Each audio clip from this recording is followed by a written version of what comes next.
Okay, here we have the three pieces. There's the front piece. You can definitely see some crud and debris along the edges and the snap guides. Some more on the front there. Some more on the bottom that matches with the rubber case. A little bit on the back as well. Here we have the back of the case. A little bit hard to see because of the focus, but there's definitely some crud there. We're definitely going to get rid of that. And we have the rubber case itself. There's actually, it's hard to see, but there is some debris in there. So we're going to be using some dishwashing detergents, a small and medium bowl. And finally, we're going to be using an old electric toothbrush here. You can get them new for about 10 bucks, and they should come with a battery. With the bowls, the medium one we're going to have with warm water, the small with warm water and the detergent. And we're just going to dip the toothbrush in there every so often and just start getting some soap along the edges and hard to reach areas. Okay, here I went ahead. This I just dipped in the dishwashing detergent with the water. The rubber case is safe, but it's hard to do it with the plastic cases here. You definitely just want to go ahead and use a toothbrush on those.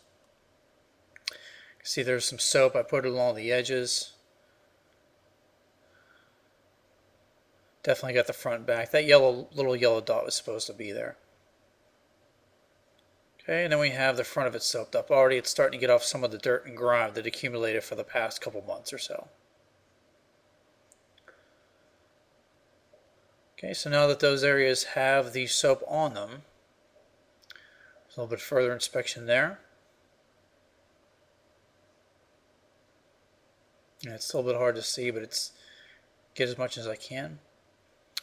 All right, at this point, we'll go ahead and put more soap, dipping it in soap, turn it on. I'm going to use the electric toothbrush again in those crevices and hard to reach areas.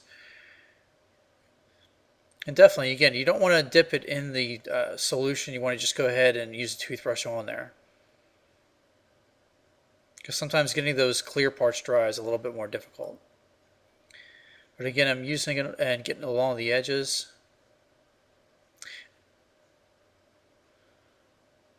Okay, using the rear one again. Any place that this doesn't have a smooth surface, rather that has a raised edge, you definitely want to get those because that's where a lot of the dirt and grime will accumulate. Getting along the back and even the crevice along the rear window. And the whole process should take not even 5 minutes, usually less than that. And just in case I didn't get any areas before when I dipped it into solution, I'm going to go ahead and use the toothbrush on those other areas too. These are pretty durable. You can go ahead and turn them inside out. Now if you see cracks on them, sometimes you're better off just getting another case. But for these OtterBox cases, you can even just get the rubberized case part of it as well, instead of just a whole new case. A couple years ago, I got one on eBay for 20 bucks, and then I got the white one about 6 months later for about half that.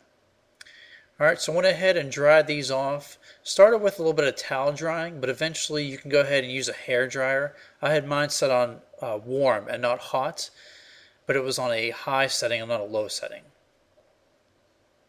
So where the OtterBox logo is, you went ahead and got in there. That looks pretty clean.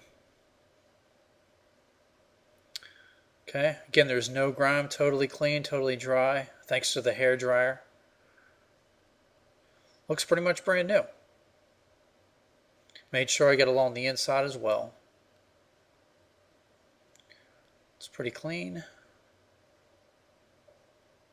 Sometimes there is a little bit of debris, but I think that's from the adhesive on the plastic window.